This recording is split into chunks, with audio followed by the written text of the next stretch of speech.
Hey guys, in this video I'm going to show you how to add a soundboard to your Discord server so that you and your friends can play fun sound effects during voice chats. So first, simply choose a soundboard bot. So this could be anything like Groovy Soundboard, Fretbot or 24/7 Music Bot, as long as any of them support sound effects. Next, you can then go to the bot's website and click Invite.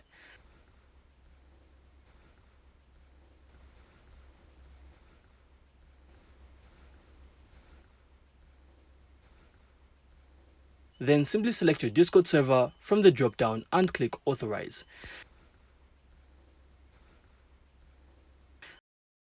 And you're then going to have to make sure to give the bot the necessary permissions to join your voice channels.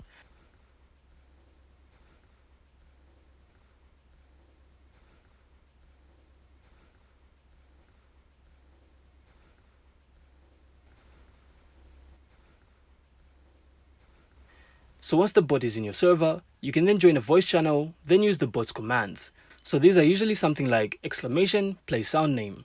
So this is then going to allow you to play sounds. So you can also check the bot's documentation for a full list of commands.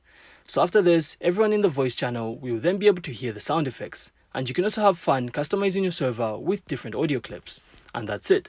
So that's how to add a soundboard to your Discord server. So I really hope you found this insightful, and if you did, then make sure to leave a like and of course subscribe. Then we'll see you on the next one.